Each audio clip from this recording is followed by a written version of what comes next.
మనకు బాగా సుపరిచయమైన ఒక చక్కని మాట యోహాను సువార్తలో వ్రాయబడిన మాట. యోహాను సువార్త 3వ అధ్యాయము 16వ వాక్యం. యోహాను సువార్త 3వ అధ్యాయం 16వ వాక్యం. దేవుడు లోకమును ఎంతో ప్రేమించెను, దేవుడు లోకమును ఎంతో ప్రేమించెను కాగా ఆయన తన అద్వితీయ కుమారునిగా పుట్టిన వాని యందు విశ్వాసముంచు ప్రతివాడును నశింపక నిత్య జీవమును పొందునట్లు ఆయనను అనుగ్రహించెను. దేవుడు లోకమును ఎంతో ప్రేమించాడు కాగా తన అద్వితీయ కుమారునిగా పుట్టిన వాని యందు ఎందరైతే విశ్వాసం ఉంచుతారో వారిలో ప్రతివాడు నశించక నిత్య జీవాన్ని పొందునట్లు ఆయనను అనుగ్రహించెను. యేసుక్రీస్తు ప్రభుల వారిని పరలోకమందున దేవుడు మన కొరకు ప్రసాదించడానికి గల కారణం, సిలువ మరణానికి, సిలువకు అప్పగించడానికి గల కారణాలు ఏంటంటే దేవుడు లోకమును ఎంతో ప్రేమించాను. పక్కన వాళ్ళని చూసి చెప్పండి, దేవుడు నేను ఎంతో ప్రేమించాడు. కొలత లేని ప్రేమ, ఎవరు కొలవలేని ప్రేమ, అది శాశ్వతమైన ప్రేమ. ఎంత ప్రేమించామంటే మాటలతో మనం వివరించలేము. మాటలకు అందని ప్రేమ, అత్యున్నతమైన ప్రేమ. ఎంతో ప్రేమించాడు ఆయన. ప్రేమించే యేసుక్రీస్తు ప్రభుల వారిని మన కోసం ఆయన ఈ లోకానికి పంపించారు. ప్రియులారా, ఆయన అద్వితీయ కుమారునిగా పుట్టిన వాని యందు ఎవరైతే విశ్వాసం ఉంచుతారో వారిలో ప్రతివాడు నశించక నిత్య జీవాన్ని పొందినట్లుగా దేవుడు ఇచ్చాడు. ఆమె చెప్పండి గట్టిగా. యేసుక్రీస్తుని ఎందుకోసం దేవుడు ఇచ్చారంటే, ఒకటి ఆయన ప్రేమించి మనల్ని ఎంతో ప్రేమించాడు కనుక మన కోసం ఆయన పంపారు. రెండవదిగా ప్రియులారా, ఆయన విశ్వసించిన వారు ఏ ఒక్కరు నశించిపోకూడదు. నశించుట అంటే పాడైపోకూడదు. ఏ ఒక్కరు పాడైపోకూడదు. యేసుక్రీస్తు ప్రభుల వారు ఈ లోకానికి ఎందుకు వచ్చారంటే నశించిన దాన్ని వెదకి రక్షించడానికి కోసం. మనుష్య కుమారుడు ఎందుకు వచ్చాడు? పరలోకాన్ని విడిచి భూలోకానికి ప్రభు రావడానికి గల కారణాలు ఏంటి? ఏ ఒక్కరు నశించిపోవడం ఆయనకి ఇష్టం లేదు. ఒక పాపి తన పాపంలోనే నశించడం ఆయనకి ఇష్టం లేదు. ఒక పాపాత్ముడు తన పాపంలోనే మరణించడం దేవునికి ఇష్టం లేదు. ఏ ఒక్కరూ నష్టపోకూడదు. ఆయన విశ్వసించిన ప్రతివాడు నశింపక, నాశనమైపోకుండా, నశించిపోకుండా ప్రతివాడు నిత్య జీవాన్ని పొందాలి అని తన కుమారుని మన కోసం పంపించారు. కనుక యేసుక్రీస్తు వారు ఈ లోకానికి రావడానికి కారణం, మనమందరూ ఆ యేసుక్రీస్తు ప్రభుల వారిని విశ్వసించడానికి కారణం ఏంటంటే మనం అందరూ నిత్య జీవాన్ని పొందాలి. ఏం పొందాలండి? నిత్య జీవం. ఒకడు పరిగెత్తుకుంటూ వచ్చి ఇలా అంటాడు కదా, నిత్య జీవానికి వెళ్ళాలంటే నేను ఏం చేయాలి? నిత్య జీవాన్ని గురించిన వాంఛ. మనం ఎప్పుడు భౌతికమైన వాటి కోసం దేవుని వెతుకుతూ ఉంటాం. వెతకడం తప్ప నేను అనట్లా, అవసరాల కోసం అడగడం తప్ప నేను అనట్లా. కానీ ముఖ్యమైన ఉద్దేశం నేను ఎప్పుడు చెప్తుంటాను, భోంచేస్తూ పచ్చడి అద్దుకోవాలి. ప్రైజ్ అలాడ్. పచ్చడి ఎంత వేసుకుంటారు? 1 స్పూనో 2 స్పూన్లో వేసుకుంటారు. ఏంటి? పచ్చడిని కలుపుకోవాలి, అన్నం తినాలి. ప్రైజ్ అలాడ్. అట్లాగే అద్భుతాలు, ఆశ్చర్యకార్యాలు, మేలులు, స్వస్థతలు ఇలా చెప్పుకుంటూ వెళితే అవన్నీ కూడా మనం ఆకులో వడ్డించిన, అన్నంతో పాటు వడ్డించిన సైడ్ డిషెస్ అనమాట అవన్నీ. అంతేగాని ఒట్టి పచ్చడిలే తిన్నారనుకోండి, కడుపు పాడైపోతుంది, వేడి చేస్తుంది, ప్రమాదాలు పడిపోయే అవకాశాలు ఉంటుంది. ముఖ్యం, స్తోత్రం చెప్పడం గట్టిగా, మెయిన్ కోర్సు, ముఖ్యమైన ఆహారం ఏంటంటే నిత్య జీవం. నిత్య జీవానికి వెళ్ళాలంటే నేనేం చేయాలి? చిన్నప్పటి నుండి ఆజ్ఞలన్నిటిని అనుసరిస్తూ వచ్చాను, నాకు నిత్య జీవం కావాలి. అతడు ఒక యవనస్తుడు, యవన కాలంలో నిత్య జీవాన్ని కోరుకున్నాడు. అతడు ఒక ధనవంతుడు, ఆ ధనవంతుడు అయినప్పటికీ నిత్య జీవాన్ని కోరుకున్నాడు. అతడు ఒక అధికారి అయినప్పటికీ నిత్య జీవాన్ని కోరుకున్నాడు. ప్రేమైన వాళ్ళారా, మరి నిత్య జీవాన్ని గురించిన దర్శనం మనకు ఉండాలి. వాక్యం సెలవిస్తుంది, ఆయన విశ్వసించు, ఆయన యందు విశ్వాసం ఉంచు ప్రతివాడు నశించక. ఈరోజు కొందరు నశించిపోతున్నారు, కొంతమంది పాడైపోతున్నారు. ఈరోజు ప్రపంచమంతా బాధపడుతున్న విషయం అంటే యవనస్తుల జీవితం పాడైపోతుంది, నశించిపోతున్నారు. కుడి ఎడమలకు వ్యత్యాసం తెలియని పరిస్థితులు, మంచి ఏంటో చెడు ఏంటో తెలియని పరిస్థితుల్లో నాశనం అయిపోతుంది యువత. ఒక్కొక్కసారి కొన్ని వార్తలు వింటే నిజంగా అసలు ప్రపంచం ఎటువైపు పెడుతుందో అర్థం కాని పరిస్థితి. తల్లికి వ్యతిరేకంగా లేచిన పిల్లలు, పిల్లలకు వ్యతిరేకంగా లేచిన తల్లి, భర్తకు వ్యతిరేకంగా లేచిన భార్య, భార్యకు వ్యతిరేకంగా లేచిన భర్త, ఆస్తుల కోసం అన్నదమ్ములు ప్రాణాలు తీసుకునే పరిస్థితులు, నీచమైన పరిస్థితులకు మనుషులు దిగిపోతున్నారు. ఏం చేస్తున్నారో కూడా తెలియని పరిస్థితి. ఒకడు తండ్రిని చంపి ముక్కలుగా నరికి ఏదో డ్రమ్ములో పాతి పెట్టేశాడంటే. ఇలాంటివి ఎన్నో వార్తలు వింటుంటే ప్రపంచం ఎందుకు ఇలా మారిపోతుంది, యువత ఎందుకు ఇలా మారిపోతున్నారు, బంగారు భవిష్యత్తును ఎందుకు పాడు చేసుకుంటున్నారు, మనుషులు నశించిపోతున్నారు, వారి ఆలోచనలు నశించిపోతున్నాయి, వారి ఆత్మ నశించిపోతుంది, వారి దేహం నశించి కృషించిపోతుంది, వారి ఆలోచనలన్నీ కృషించి కుళ్ళిపోతున్నాయి. కారణం ఏంటంటే వాక్యం సెలవిస్తుంది, నా జనులు జ్ఞానము లేనందున నశించుచున్నారు. హోషేయ గ్రంథం 4:6 అనుకుంటాను, చూడండి మా. హోషేయ ప్రవచన గ్రంథం 4:6. నా జనులు జ్ఞానము లేని వారై నశించుచున్నారు. నా జనులు జ్ఞానము లేని వారై నశించుచు ఉన్నారు. నీవు జ్ఞానమును విసర్జించుచున్నావు గనుక నాకు యాజకుడువు కాకుండా నేను నిన్ను నా జనులు జ్ఞానము లేని వారై నశించిపోతున్నారు. యువత, సంఘాలు, సమాజం, దైవభక్తి గలవారని చెప్పుకునే మనుషులు కూడా ఈరోజు నశించిపోవడానికి గల కారణాలు ఏంటంటే జ్ఞానము లేక, వివేకము లేక, అవివేకంతో ప్రవర్తించడం వలన నశించి కృషించి కూలిపోతూ ఉండే అనుభవాన్ని మనం ప్రపంచంలో చూస్తున్నాం. కనుక ప్రియమైన వాళ్ళరా, ఈ నశించిపోతున్న మనుషుల కోసం దేవుడు మనమందరూ రక్షించబడి నిత్యజీవం పొందాలనే యేసుక్రీస్తు ప్రభుల వారిని ఈ లోకానికి పంపించారు. స్తోత్రం చెప్పడం గట్టిగా. ఆనాడు యాకోబు కలలో కన్న ఒక నిచ్చెన, ఏంటండి ఆ నిచ్చెన ఒక భాగమేమో నేల మీద ఉంది, మరొక భాగమేమో ఆకాశాన్ని అంటూ ఉంది. భూమిని ఆకాశాన్ని కలిపిన నిచ్చెన. స్తోత్రం చెప్పడం గట్టిగా. హల్లెలూయా. మన ప్రభు అయిన యేసుక్రీస్తు వారు, ఆయన సిలువ భూమిని ఆకాశాన్ని కలిపింది. ఆ నిచ్చెన మీద ఆ రోజు యాకోబు చూసిన దర్శనంలో ఆ నిచ్చెన మీద దేవదూతలు ఎక్కుచూ దిగుచూ ఉన్నారు. కానీ కృత నిబంధన భక్తులమైన మన కోసం యేసుక్రీస్తు సిలువ అనే నిచ్చెన మీద ఏంటండి యేసుక్రీస్తు వారే దిగి వచ్చారు. స్తోత్రం చెప్పండి అందరూ గట్టిగా. హల్లెలూయా.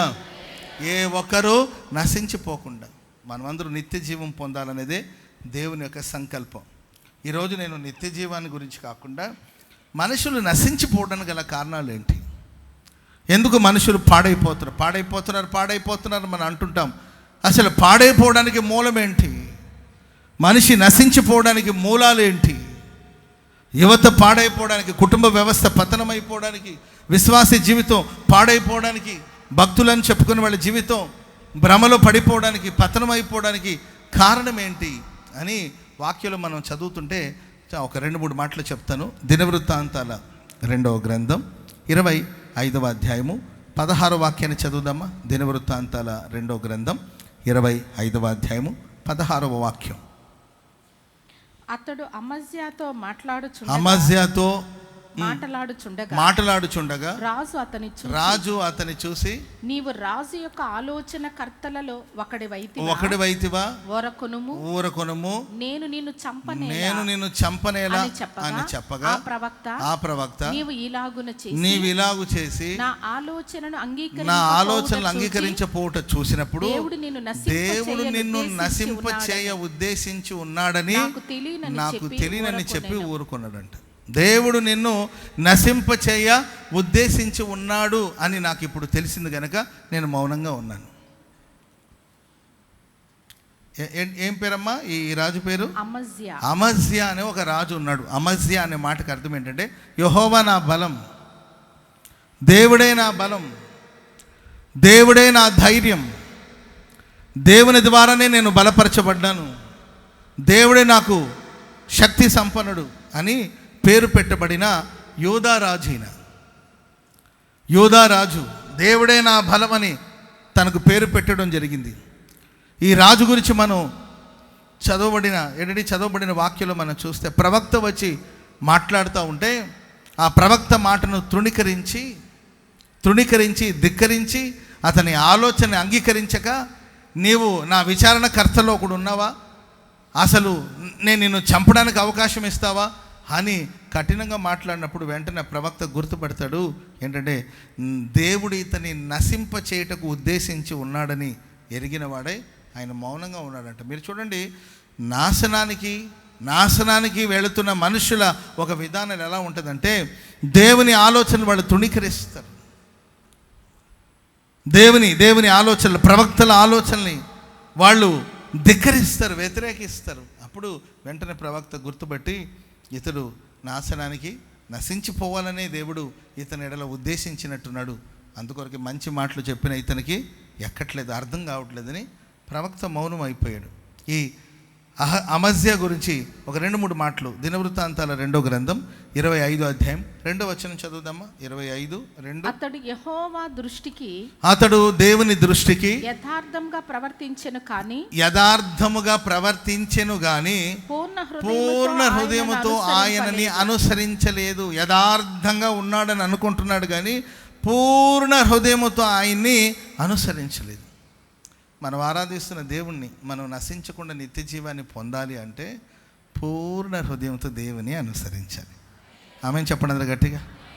అనుసరించడం అంటే ఫాలో అవ్వడం, అనుసరించడం అంటే వెంబడించడం. దేవుని ఎలా వెంబడించాలంటే పూర్ణ హృదయముతో, పూర్ణాత్మతో. పక్కన వాళ్ళని చూసి చెప్పండి, పూర్ణ హృదయంతో దేవుని మనం అనుసరించాలి. ఎలా అనుసరించాలి? పూర్ణ మనస్సుతో, పూర్ణ హృదయంతో, పూర్ణాత్మతో.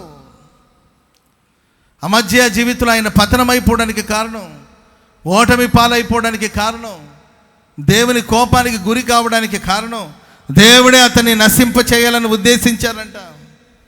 దేవుడే అతనికి పతనాన్ని సిద్ధపరిచారు, దేవుడే అతన్ని నశింప చేయాలని ఉద్దేశించారు అని ప్రవక్త చెప్తున్నారు.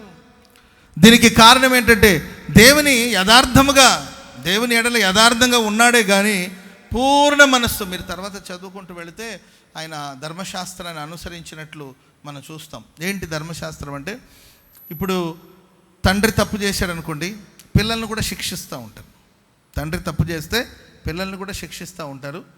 ఈయన ఏమంటాడంటే తండ్రి చేసిన పాపం తండ్రిదే, పిల్లలు చేసిన పాపాలు పిల్లలే. తండ్రి చేసిన దానికోసం పిల్లల్ని శిక్షించడం న్యాయం కాదు కదా అనే మంచి ఆలోచన ఇవన్నీ. ధర్మశాస్త్రాన్ని అనుసరించినవాడు కానీ పూర్ణ హృదయంతో దేవుని ఆయన అనుసరించలేదు. నీవు ప్రార్థన చేసిన, భక్తి చేసిన, వాక్యమే విన్నా పూర్ణ హృదయంతో దేవుని వాక్యాన్ని మనం వినాలి. ఆమె చెప్పండి అందరు గట్టిగా, చెప్పండి గట్టిగా హల్లెలూయా. ఇశ్రాయేలు ప్రజల దేవుడు ఐగుప్తు దేశం నుండి వెలుపలకు తీసుకొచ్చాడా లేదా? అందరూ హృదయపూర్వకంగా బయటకు వచ్చారంటే కొంతమందికి రావడానికి మనసు లేదు. మీకు అర్థమవుతుందండి? దారిలో ఉన్నప్పుడు వాళ్ళు ఐగుప్తు దేశమే బాగుండేది, అక్కడ కాకరకాయలు, కీరకాయలు, బీరకాయలు, సొరకాయలు, పచ్చి చేపలు, ఉప్పు చేపలు అని వాటిని తలంచి కుండ దగ్గర కూర్చొని, పొయ్యి దగ్గర కూర్చొని, కుండ దగ్గర కూర్చొని ఐగుప్తు దేశాన్ని వాళ్ళు గుర్తు చేసుకుని, అయ్యో ఐగుప్తు దేశంలో మేము అలా ఉన్నాం, ఇలా తిన్నాం, మన గతి మనకి ఇలాంటి పరిస్థితి వచ్చిందని వాళ్ళు మాట్లాడారంటే దాని అర్థం ఏంటంటే వాళ్ళు మనస్ఫూర్తిగా ఐగుప్తును విడిచి రాలా. వాళ్ళ మనస్సు ఐగుప్తులోనే ఉంది. మరి ఎందుకు బయటకు వచ్చారు మీరంటే అక్కడ బాధలు తట్టుకోలేక, ఆ భారాలు భరించలేక, ఆ వెట్టి చాకరీ చేయలేక, వాళ్ళకి కొలువు చేయలేక, వాళ్ళకి పని చేయలేక వచ్చారే తప్ప ఐగుప్తు దేశం మీద వాళ్ళకి ఏమీ ద్వేషమేమీ లేదు. అక్కడ కానీ అనుకూలంగా ఉంటే అక్కడ ఉండేవాళ్ళు. చాలామంది ఈరోజు కొంతమంది పాపాన్ని విడిచిపెట్టలేని మనస్సు, మందిరానికి వస్తున్నారు, సన్నిధిలో ఉన్నారు కానీ ఇంకా పాపాన్ని మానలేదు. మనసులో పాపాన్ని పెంచి పోషిస్తూ ఉన్నారు. హృదయపూర్వకంగా నీవు మారు మనసు పొందావా? మనస్ఫూర్తిగా మారు మనసు పొందావా? హృదయపూర్వకంగా దేవుని వెంబడిస్తున్నావా? హృదయపూర్వకంగా దేవుని మందిరానికి వస్తున్నావా? పరిశుద్ధ గ్రంథంలో అర్పణల గురించి, దేవుని మందిర నిర్మాణ అర్పణల గురించి రాయబడినప్పుడు ఎవరైతే హృదయపూర్వకముగా ఇస్తారో ఆ అర్పణలే అంగీకరించాలి. ఆమె చెప్పండి అందరూ గట్టిగా. మోషే ఎవరిని నీవు అడుక్కోవద్దు, వాళ్ళని వీళ్ళని అడుక్కోవద్దు, దేవుని మందిర నిర్మాణాన్ని గురించి వారికి బోధించు, చెప్పంతే. ఎవరైతే హృదయపూర్వకముగా ఉత్సాహంగా ఇస్తారో ఆ అర్పణ మాత్రమే అంగీకరించబడుతుంది. అది ఎంత అనేది కాదు ముఖ్యం. ఒక విధవరాల దగ్గర 2 కాసులు ఉన్నాయి. అది హృదయపూర్వకమైన అర్పణలు. కొంతమంది వాళ్ళకున్న సమృద్ధిలో నుండి ప్రభుకి ఇస్తూ వచ్చారు. ఆ అర్పణను గురించి రాయబడలేదు. హృదయపూర్వకమైన అర్పణ. హేబేలును అతని అర్పణను దేవుడు అంగీకరించాడు. అర్పణలు అర్పించిన ఆరాధన చేసిన, ఆయన అనుసరించిన, ఆయన వెంబడించిన, హృదయపూర్వకముగా ఆయన అమధ్య యొక్క పతనానికి కారణం ఏంటంటే సేవ చేస్తున్నాం, భక్తి చేస్తున్నాం. Praise the lord. తప్పుదా 5ంటికే పెట్టాడుగా ఆరాధన.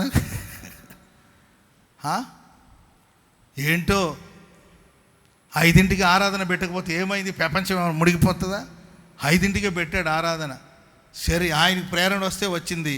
మా అందరిని ఎందుకు చంపుకొని తింటున్నట్టు. అర్థమైందండి? పోదాంలే, వెళదాంలే.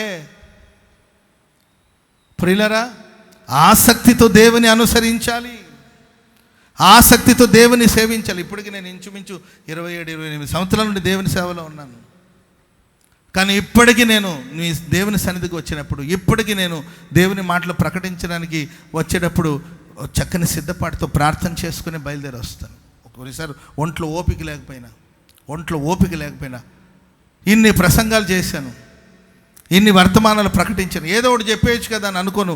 దేవుని సన్నిధిలో కనిపెట్టి నేను వర్తమానాన్ని సిద్ధం చేసుకొని ఒక్కొక్కసారి ఒకవేళ పడుకుని ఉంటే ఆ నిద్రలో నాకు ఏదైనా ఆలోచన వచ్చిన వెంటనే లేచి నేను రాసి పెట్టుకుంటాను. అది సంఘానికి చెప్పాలి. ఇది ప్రభు ప్రేరేపించిన మాట, ఇది ప్రభు ప్రోత్సహించిన మాట, ఇది ప్రజలకు చెప్పాలి. ఆసక్తితో అనుసరించాలి, ఆసక్తితో సేవించాలి, ఆసక్తితో హృదయపూర్వకముగా మనస్ఫూర్తిగా ఏ పని చేసినా హృదయపూర్వకంగా చేయాలి. ఆమెను చెప్పండి అందరు గట్టిగా హల్లెలూయా. చెప్పండి గట్టిగా హల్లెలూయా. ప్రార్థన కూడా మనం చేసే ప్రార్థన ఎంత టైం చేసామనేది కాదు. ప్రార్థన మనం ఎలా చేసాం ప్రార్థన అనేది ముఖ్యం.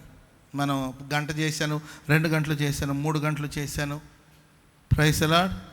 ఆ తర్వాత ప్రార్థన చేసుకుంటే అదొక ఫోటో, మరలా ప్రేమగల తండ్రి నాయన అని ఒక ఫోటో ఇట్లా ఏంటండి సెల్ఫీ ఇట్లా పెట్టేసుకొని ప్రేమగల తండ్రి యేసయ్య నాయన సరిగా వస్తుందా తండ్రి అని పెట్టి ప్రార్థన చేసి వెంటనే దాన్ని మళ్ళీ వాట్సాప్ గ్రూప్లో పెట్టి ఆ గ్రూప్లో ఉన్న వాళ్ళందరికీ ఈమె ప్రార్థన చేస్తుందని తెలియాలని. నయం దేవుడు వాట్సాప్లో లేడు, సంతోషించారు. అర్థమైందండి? ఆ గ్రూప్లో ఉన్న వాళ్ళందరికీ నీవు ఎంతసేపు ప్రార్థన చేసామనేది కాదు ముఖ్యం, టైం కాదు ముఖ్యం. ఎంత క్వాలిటీ టైం దేవుని సన్నిధిలో నువ్వు స్పెండ్ చేస్తున్నావు.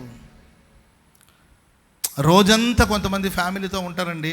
ఆయన కూర్చొని ఆ సోఫా మీద ఆయన కూర్చొని ఉంటాడు, ఆమె వంటగది దగ్గర ఏదో పని చేసుకుంటాడు, పిల్లలు కుటుంబంతోనే ఉంటారని అనుకుంటున్నారు కొంతమంది.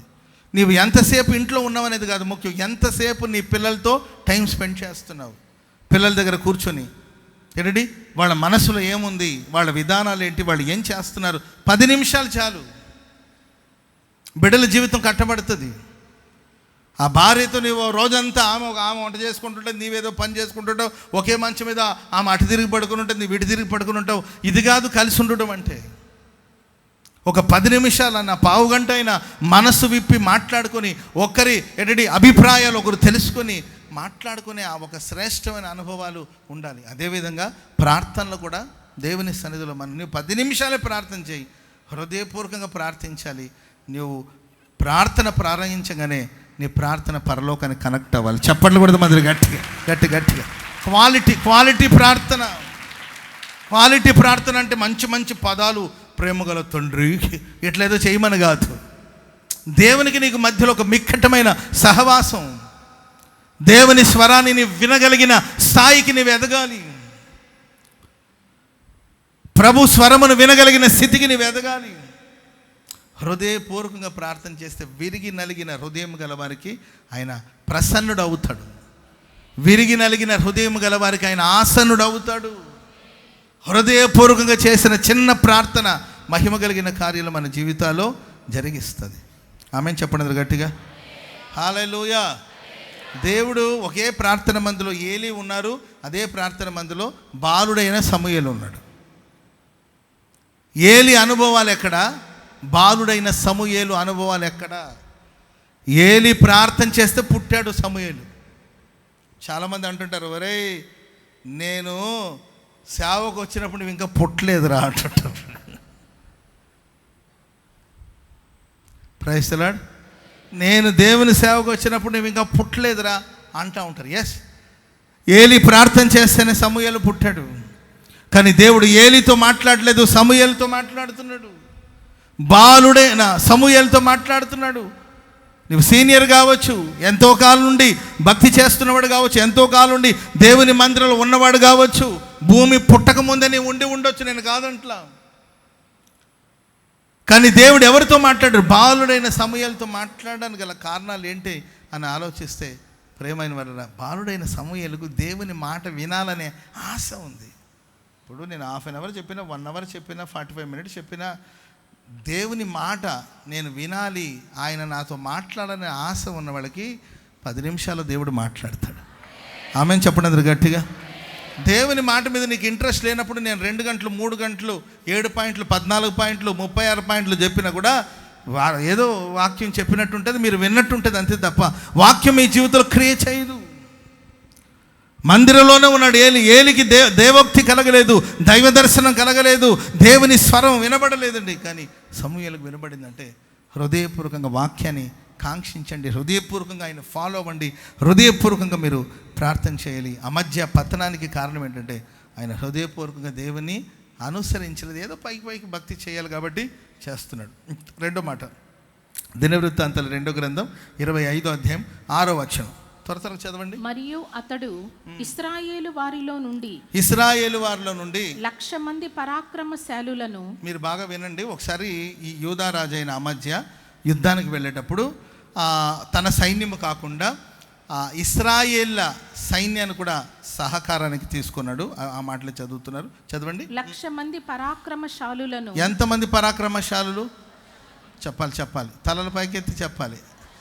ఎంతమంది? 1,00,000 మంది పరాక్రమశాలుల్ని 200 మణుగుల వెండికి కుదిర్చెను. ఎన్ని వందల మణుగుల వెండి అండి? 200 మణుగుల. ఒక మణుగు అంటే ఇంచుమించు 40 కేజీలు అనుకుంటాను. ఒక మణుగు అంటే 40 కేజీలు. 200 మణుగుల వెండి అంటే ఇంచుమించు 8,000 కేజీల వెండిని ఇచ్చి 1,00,000 మందిని సహకారానికి తీసుకున్నాడు. ఎంతమందిని? 1,00,000 మంది సైన్యాన్ని, ఇశ్రాయేల్ సైన్యం అది.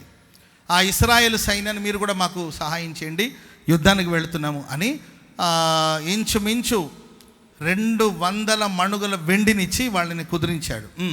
చదవండి మా.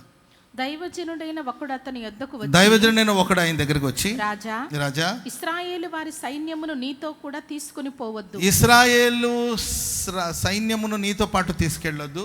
యెహోవా ఇశ్రాయేలు వారగు ఎఫ్రాయిమీలలో ఎవరికి తోడుగా ఉండడు. ఇశ్రాయేలు సైన్యమైన ఎఫ్రాయిములలో ఆయన ఎవరికి తోడుగా ఉండడు.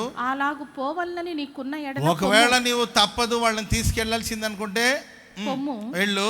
యుద్ధము బలముగా చేసినను దేవుడు నీ శత్రువుల ఎదుట నిన్ను కూల్చివేయును, నిలవబెట్టుటయు పడవేయుటయు దేవుని వశమే కదా అని ప్రకటించగా, అమజ్యా దైవజనుని చూసి ఇశ్రాయేలు వారి సైన్యమునకు నేను ఇచ్చిన 200 వెండి ఏమి చేసేది సంగతి ఏంటి అని అడిగాడు.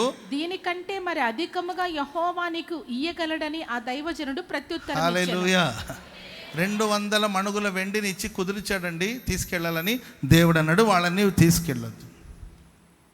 వాళ్ళని తీసుకెళ్తే దేవుడు వాళ్ళకి తోడుగా ఉండడు గనక ఖచ్చితంగా నీవు నశించిపోతావు, నీవు పతనమైపోతావు, నీవు ఓడిపోతావు శత్రుల చేతిలో. వాళ్ళని వెంట పెట్టుకెళ్ళొద్దు. ఒకవేళ నీ వెళ్తానంటే యుద్ధానికి వెళ్ళు, వాళ్ళని మాత్రం తీసుకెళ్ళొద్దని దేవుడు చెప్పాడు. చెప్పిన వెంటనే ఓకే ప్రభువా, నీ మాట ప్రకారం నా జీవితంలో జరుగును గాక అని చెప్పాలి. కానీ సరే వెండి సంగతి ఏంటి? ఆల్రెడీ ఇచ్చేసానుగా.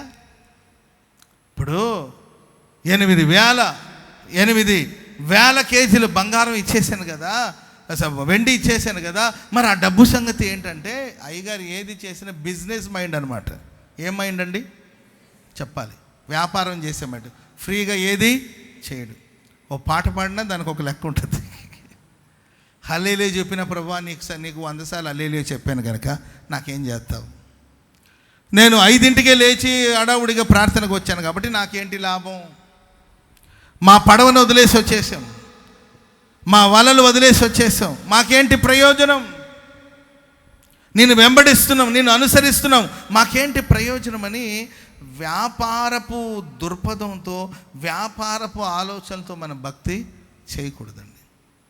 ఆయన మీద ప్రేమతో ఆయన స్తుతించాలి. మనం స్తోత్రం చెప్పండి అందరూ గట్టిగా, చెప్పండి గట్టిగా హల్లెలూయా, హల్లెలూయా. ఏమి లాభం దేవుని మందిరం కోసం? ఎందుకమ్మా మానేస్తారంటే ఏదో జరుగుతుంది అనుకున్నాం, ఏం జరగలా, ఇంకెందుకు రావడం? సేవ భక్తి అనేది వ్యాపారం కాదండి. ఏది ఆశించకుండా ప్రభుని ప్రేమించాలంతే. ఆమెను చెప్పండి అందరూ గట్టిగా. కొంతమంది ప్రభువా మా పితరులు స్తుతించగా ఏరికో కోట కూలిపోయింది కనుక నేను కూలిపోవాలనే స్తుతిస్తారా?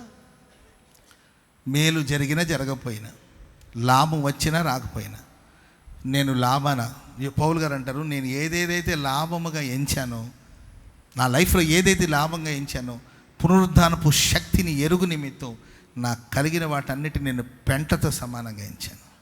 స్తోత్రం చెప్పడం గట్టిగా.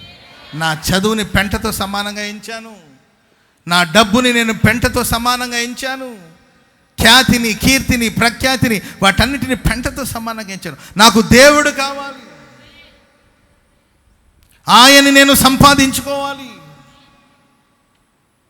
ఈరోజు చాలామంది జీవితాలు నశించిపోవడానికి, నాశనం అయిపోవడానికి గల కారణాలు ఏంటంటే ప్రతిదీ కూడా వ్యాపారపు దృక్పథంతో, వ్యాపారపు ఆలోచనతో మనం చేయకూడదు. రూతు, ఓర్ప ఇద్దరు ఆ రోజు నయోమిని వెంబడిస్తూ వచ్చారండి. ఓ చోటుకి రాగానే నయోమి అనిందమ్మా, నా కుమార్తెలారా, నా వల్ల మీకేమీ లాభం లేదు, మీరు ఎందుకు అనవసరం నాతో పాటు వస్తున్నారు? ఇప్పుడు కానీ నేను మరలా గర్భం ధరించి బిడ్డలను కానీ మీకు ఇవ్వడానికి నాకు అంత వయసు లేదు, మీరు వెళ్ళిపోండి, మీ పెళ్ళిళ్ళు చేసుకోండి అనేసరికి ఓర్ప వెళ్ళిపోయిందంటే, నయోమితో పాటు స్టార్ట్ అయినప్పుడు ఏదో ఉంది, బెత్లెహేములో ఏదో ఉంది, ముసలిదానికి ఏదో ఆస్తులు ఏదో ఉన్నట్టుంది, మనకేదో లాభం ఉంటుంది అనుకుని కొంత దూరం వెంబడించింది ఓర్ప.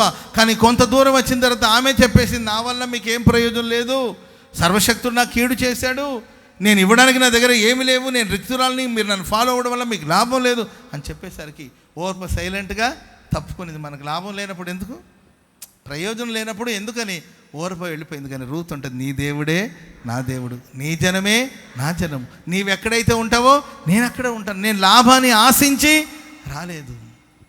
ఇశ్రాయేలు దేవుడైన యెహోవా రెక్కల నీడలో సురక్షితంగా ఉండుట కొరకు ఆమె వచ్చింది. ఆమెను చెప్పండి అందరూ గట్టిగా. ఆయన రెక్కల నీడలో ఉంటే చాలు, ఆయన రెక్కల నీడలో ప్రశాంతంగా బ్రతికితే చాలని వచ్చింది. దేవుడు ఆమెకి సంపూర్ణమైన బహుమానాన్ని ప్రసాదించాడు.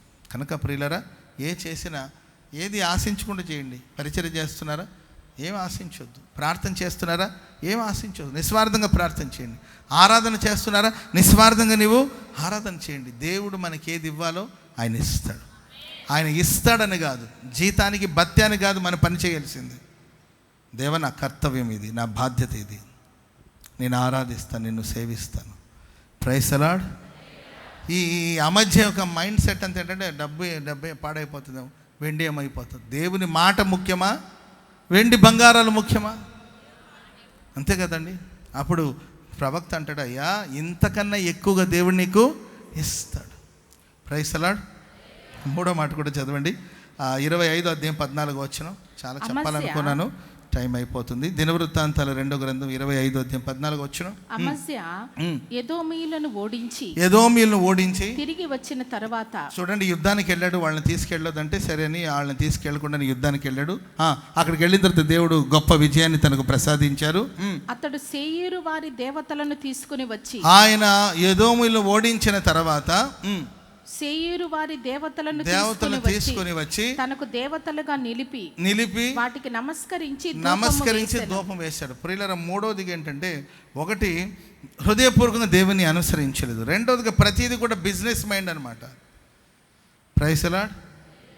మందిరానికి వచ్చిన బిజినెస్ మైండ్. అమ్మాయిని అటు తెచ్చేయండి, అబ్బాయిని ఇటు తీసుకొస్తాము, అక్కడే మాట్లాడేద్దాము, అవసరమైతే సిస్టర్స్ని అడిగితే వాళ్ళే ఒక 4-5 కప్పులు టీ కానీ కాఫీ కానీ పెట్టి ఇచ్చేస్తారు. Praise lord. అట్లాగే ఒక మంచి డ్రెస్ తెచ్చేయండి, అక్కడే డ్రెస్ మార్చేసుకుంటుంది అమ్మాయి, అక్కడ పెళ్లి చూపులు. అర్థండి. మరలా అమ్మాయి మీ ఇంటికి రాలంటే మీరు మా ఇంటికి ఇక్కడే మందిరంలోనే మాట్లాడేద్దాము, అవసరమైతే ఆ బ్రాహ్మణ కూడా అందుబాటులో ఉంటాడు కాబట్టి ప్రార్థన చేయించేద్దాం, వీలైతే అక్కడే ప్రమాణాలు చేయించేసి ఈజీగా ఫ్రీగా పెళ్లి చేద్దాం, ఎటు ఆరాధన అవగానే టీ బ్రెడ్ ఇస్తారు కాబట్టి అదే విందు అనుకుందాం. Praise lord. బిజినెస్ మైండ్ ఇది ఉండకూడదు. మూడవదిగా ప్రియులారా, ఒక గొప్ప విజయం తనకు దేవుని వల్ల కలిగిన విజయం. అది మనకు కలుగుతున్న ప్రతి విజయం దేవుని వల్ల కలిగిన విజయం. దేవుడు నీకు జయం అనుగ్రహించుచున్నాడని చెప్పండి. పక్కన వాళ్ళని చూసి దేవుడు మీకు జయం ఇస్తున్నాడని చెప్పండి. దేవుడు మీకు జయం ఇస్తున్నాడు. జయం అనుగ్రహించుచున్న దేవునికి స్తోత్రం కలుగును గాక. చప్పట్లు కొడుతూ ప్రభుకు స్తోత్రం చెప్పండి. జయం అనుగ్రహించుచున్న దేవునికి స్తోత్రం కలుగును. చెప్పండి నోరు తెరిచి, జయం అనుగ్రహించుచున్న దేవునికి స్తోత్రం కలుగును గాక. జయం అనుగ్రహించుచున్న దేవునికి స్తోత్రం కలుగును గాక. హల్లెలూయా. మనకు ఒక విజయం వచ్చినప్పుడు, ఒక జయం వచ్చినప్పుడు కీర్తి ఎవరికి ఇవ్వాలి? దేవునికి. మంచి మార్కులతో పాస్ అయ్యావనుకో, పిల్లలు చాలామంది 10th ఎగ్జామ్స్ రాసి విజయం సాధించిన తర్వాత దేవునికి మహిమ కలుగునుగా కానీ సాక్ష్యం చెప్పారు. హల్లెలూయా. నీవు చదువుకోకపోతే విజయం, ఎస్ నేను చదువుకున్నాను, దేవుడు నాకు ఇచ్చిన జ్ఞానాన్ని బట్టి నేను చదువుకున్నాను. సో దేవుడు నాకు జ్ఞానం ఇవ్వకపోతే నేను చదువుకుని ఉండేవాడిని కాదు. దేవునికి మహిమ కలుగును గాక. నా కష్టంతో ఇల్లు కట్టానని కాదు, నా కష్టంతో సేవ చేస్తానని కాదు, ఈ సేవ చేయడానికి దేవుడు నాకు శక్తిని ఇచ్చాడు. ఆయనకి మహిమ కలుగును గాక. కానీ ఈ అమధ్య చేసిన పని ఏంటంటే, దేవునికి మహిమ చెల్లించకుండా, దేవునికి కీర్తిని చెల్లించకుండా ఒక విగ్రహాన్ని తీసుకొచ్చి, ఈ విగ్రహం వల్లే నాకు విజయం కలిగిందని విగ్రహారాధికుడిగా మారిపోయాడు. ఈరోజు నిజంగా మనం దేవుని మహింపరుస్తున్నామా? ఎవరికి మహిమ చెల్లిస్తున్నాం? ఎవరి కీర్తి కోసం మనం బ్రతుకుతున్నాం? Praise the lord. ఇశ్రాయేలు ప్రజలు ఐగుప్తు నుండి విడిపించింది ఎవరండి? చెప్పాలి. ఐగుప్తు నుండి ఇశ్రాయేలు ప్రజలు వెలుపలకు తీసుకొచ్చింది ఎవరు? దేవుడు. కానీ ఐగుప్తు నుండి మనల్ని బయటకు తీసుకొచ్చిన ఆ మోషే ఏమాయను? నేను బయటకు తీసుకొచ్చింది ఎవరండి? పౌలు గారు అంటారు, యేసన్ గారు రాశారు, విత్తినది ఒకరు, నీరు పోసింది వేరొకరు, ఎరువు వేసింది ఎవరైనను,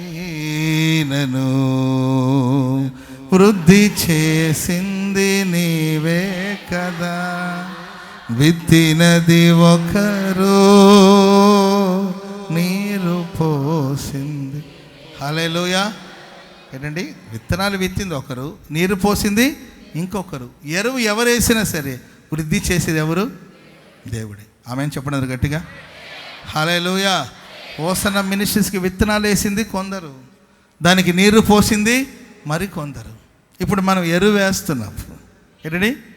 కొందరు ఎరువు వేస్తున్నారు. వృద్ధి చేసేది ఎవరు? హోసన్న మినిస్ట్రీస్ ఎవరి ద్వారా స్థాపించబడింది? దేవుని ద్వారా స్థాపించబడింది. ఎంతోమంది పరిచారకులు, సేవకులు, దైవ సేవకులు, విశ్వాసులు ప్రయాసపడుతూ వచ్చారు. వృద్ధి చేసేది ఎవరు? ఈ 50 సంవత్సరాలు ఈ పరిచయం వృద్ధి చేస్తూ వచ్చింది ఎవరు? నా కష్టం అని నేను అనొచ్చా? నేను అసలు ఆకలి దప్పులతో అల్లాడిపోయాను, నిద్రలేని రాత్రులు ఎన్నో గడిపానంటే మన ప్రయత్నాలు మాత్రమే. నేను విత్తనాలు వేయమంటే విత్తనాలు వేసావు, ఎరువు వేయమంటే ఎరువు వేసావు, నీళ్లు పోయమంటే నీళ్లు. వృద్ధి చేసేది ఎవరు? చెప్పాలి. వృద్ధి చేసింది ఎవరు? దేవుడే వృద్ధి చేసేవాడు. ఆమెను చెప్పండి అందరూ గట్టిగా. హల్లెలూయా. ఐగుప్తు నుండి మిమ్మల్ని బయటికి తీసుకొచ్చింది దేవుడు. ఆ దేవునికి కదా నీవు మహిమపరచవలసింది. ఐగుప్తు నుండి మమ్మల్ని తీసుకొచ్చిన ఆ మోషే ఏమాయను అని మోషే కోసం చూస్తున్నారు కొందరు. మరికొందరు అయితే ఇట్లాంటి పని కాదు, ఆయన వచ్చేటట్టు లేడని వాళ్ళు ఒక దూడను తయారు చేసుకొని, ఐగుప్తు దేశం నుండి మమ్మల్ని వెలుపలకు తీసుకొచ్చిన దేవుడు ఈ విగ్రహమే. దేవునికి చెందవలసిన ఘనత, దేవునికి రావలసిన మహిమ ఒక విగ్రహానికి అందించారు. ఎందుకంటే ప్రియులరా, ఆ విగ్రహం ఎదుట వాళ్ళు తినుటకు, త్రాగుటకు, కూర్చుండి ఆడుటకు లేచారంట. వాక్యానుసారంగా జీవించాలంటే చాలామంది కష్టం. వీళ్ళకి ఏంటంటే తినడానికి, తాగడానికి, తినడం, తాగడం, కూర్చోడం, ఆడడం, గంతులు వేయడం, దీనికేమో ఈ ఆరాధన వాళ్ళకి అనుకూలంగా ఉంది. ఈ దూడ ఎదుట ఏం చేసినా అదేం చేస్తుందండి? ఒక బంగారంతో ఒక విగ్రహాన్ని చేసుకుని దాని ముందు కూర్చొని తినుచు త్రాగుచు గంతులు వేస్తూ ఉన్నారు. అడిగేవాళ్ళు ఎవరు లేరు. ఇష్టానుసారంగా ఉండొచ్చు. అది జీవము కలిగిన దేవుడు ఉంటే గద్దిస్తాడు, బుద్ధి చెప్తాడు, సరిచేస్తాడు, ఖండిస్తాడు. కాబట్టి దూడ ఆరాధన వైపు తిరిగారు. దేవునికి చెందవలసిన మహిమను వాళ్ళు దేవునికి చెందనివ్వలేదండి. హేరోదు మాట్లాడుతున్నప్పుడు ప్రజలు అన్నారు, ఇది దేవుని స్వరమే కానీ మానవ స్వరం కాదు అని అంటే, అతడు దేవుని మహిమ పరచనందున ఆయన పురుగులు పడి చనిపోయాడంట. కాబట్టి అమధ్య యొక్క బలహీనత, మరొక బలహీనత ఏంటంటే ఆయన దేవునికి మహిమను చెందనివ్వలేదు. హల్లెలూయా. ఇంకా చదువుకుంటూ వెళితే దేవుని ఆలోచనని తృణీకరించాడు. 4వ మాట ఏంటంటే దేవుని ఆలోచనని ధిక్కరించాడు, తృణీకరించాడు. 14వ వచనం ఇంకొకసారి చదవండి, ముగించేస్తాను. అమజ్యా ఎదోమీయులను ఓడించి తిరిగి వచ్చిన తర్వాత అతడు సేయీరు వారి దేవతలను తీసుకుని వచ్చి తనకు దేవతలుగా నిలిపి వాటికి నమస్కరించి ధూపం వేసాను. అందుకొరకు యెహోవా కోపం అమజ్యా మీద రగులు కొనగా ఆయన అతని యొద్దకు ప్రవక్తను ఒకని పంపించినప్పుడు అతడు నీ చేతిలో నుండి తమ జనులను విడిపించే శక్తి లేని దేవతల యొద్ద విచారణ చేయించున్నవని అమజ్యాతో అనినప్పుడు అతడు అమజ్యాతో మాట్లాడుచుండగా రాజు అతని చూచి నీవు రాజు యొక్క ఆలోచన కర్తలలో ఒకడివైతివా? ఎవడవయ్యా నీవెవడివి? Praise the lord. నన్ను అడుగుతారు, మీకెందుకు పాస్టర్ గారు, మీరు ఇన్వాల్వ్ అవ్వద్దండి. ఇన్వాల్వ్ అవుతా, బరాబర్ అవుతా. Praise the lord. మీరెందుకు పాస్టర్ గారు ఇన్వాల్వ్ అవ్వదు? ఇది మా ఫ్యామిలీ మ్యాటర్ అయినా ఏ మ్యాటర్ అయినా కానీ నేను ఇన్వాల్వ్ అవుతా. మీకేం సంబంధం అంటే నాకు సంబంధమే. ఎందుకంటే ఇది ఒక పరిశుద్ధ కుటుంబం. మీలో ప్రతి వారిని దేవుని ఎదుట పరిశుద్ధులుగా, నిర్దోషులుగా నిలబెట్టవలసిన బాధ్యత ఉంది కనుక ఎస్, నేను ఇన్వాల్వ్ అవుతా. స్తోత్రం చెప్పడం గట్టిగా. నేను పట్టించుకుంటా, ప్రార్థన చేస్తా, బుద్ధి చెప్తా. మీరు చెవిని పెట్టినా చెప్తానే ఉంటాను. ఎప్పుడు మీరు ఏదో ఒక రోజు వింటారో, వినేంత వరకు ప్రతి ఆదివారం 5ంటికి వచ్చి చెప్తానే ఉంటాను. స్తోత్రం చెప్పడం గట్టిగా. మీరు సరిగ్గా విన్నట్టు నాకు అనిపించకపోతే మళ్ళీ సాయంత్రం వస్తా. Praise the lord. మరలా వినలేదు అనుకుంటే మళ్ళీ ఇంకేదో మధ్యలో వస్తా, లైవ్లో కనబడతా, షార్ట్స్లో కనబడతానే ఉంటానండి. దేవుని మాటలు మీకు వినిపిస్తూనే ఉంటా. హల్లెలూయా. ఏమన్నాడమ్మా? ఇంకొకసారి చదవండి. నీవు రాజు యొక్క ఆలోచన కర్తలు. నీవేమన్నా వాలంటీర్స్ గ్రూప్లో ఉన్నావా? నీవేమైనా చర్చ్ ఎల్డర్స్ గ్రూప్లో ఉన్నావా? నీవెవడు అసలు మాకు చెప్పడానికి? నోరు మూసుకొని ఉండు. నేను నిన్ను చంపనేలా అని చెప్పగా, నోరు మూసుకుంటే మంచిది, లేకపోతే చంపేస్తాను. నేను చంపేసి ఏది ప్రవక్తను పట్టుకొని చంపనేలా, అనవసరంగా ఎందుకు చావును కొని తెచ్చుకుంటావు అని అన్నప్పుడు అప్పుడు ప్రవక్త ఇలాగున చేసి నా ఆలోచనను అంగీకరించపోవుట చూసి దేవుడు నిన్ను నశింపచేయడానికి ఉద్దేశించున్నాడు. నాకు దేవుని ఆలోచనని, దేవుని గద్దింపుని ఎప్పుడు తిరస్కరించు. దేవుడు గద్దించాడు, కయ్యూను ఎందుకు నీ ముఖమును చిన్నపుచ్చుకుంటున్నావు? పాప నీ వాకిట కొంచెం పెడచెవిని పెట్టాడు. ఆ దేవుడు అంతే అంటుంటాడని. చివరికి నరహంతకుడుగా మారిపోయాడు. దేశ దిమ్మరిగా తిరిగాడు. దేవుని సన్నిధి నుండి వెళ్ళగొట్టబడ్డాడు. దిగులు పడుతూ బ్రతకవలసిన పరిస్థితి, క్షణక్షణం భయంతో బ్రతకవలసిన పరిస్థితి వచ్చింది. కాబట్టి దేవుని గద్దింపుని తృణీకరించు. ఈరోజు చాలామంది నశించిపోవడానికి గల కారణాలు ఏంటంటే హృదయపూర్వకముగా అమధ్య దేవుని వెంబడించలేకపోయాడు, అనుసరించలేకపోయాడు. Praise the lord. రెండవదిగా అన్ని వ్యాపారపు బిజినెస్ మైండ్ ఉండకూడదు మనకు. బిజినెస్సే, భక్తి. ఆమె కుటుంబమే, వ్యాపారమే. కుటుంబాన్ని కూడా వ్యాపారంగా మనం మార్చుకోకూడదు. కుటుంబమే. నీవన్నీ వ్యాపారాలు చేసుకొని తలుపు బయటే, లోపలికి వచ్చిన తర్వాత నీవు ఫ్యామిలీ మ్యాన్, కుటుంబ వ్యక్తి, కుటుంబం. Praise the lord. మళ్ళీ ఇంట్లో కూడా వ్యాపారపు ఆలోచనలు చేయకూడదు. వ్యాపారమే, కుటుంబం. సేవే, వ్యాపారమే. Praise the lord. మూడవదిగా మహిమ ఎవరికి చెందాలి? దేవునికి మాత్రమే చెందాలి. నాలుగోది, దేవుడు మనకు ఆలోచన ఇచ్చినప్పుడు తీసుకోవాలి. Praise the lord. దైవ సేవకుని నోట దేవుడి ఉదయకాలం 5ంటికి ఉదయకాలమే ఆరాధనలు మీకు అనేక ఆలోచనలు చెప్తున్నాడు. స్వీకరించాలి. గద్దించినప్పుడు అంగీకరించాలి, లోబడాలి. దేవుని చేత హెచ్చరించబడిన వాడై తన ఇంటి వారి రక్షణ కోసం ఓడను కట్టుకున్న నోవాహు జలప్రళయం నుండి తప్పించబడ్డాడు.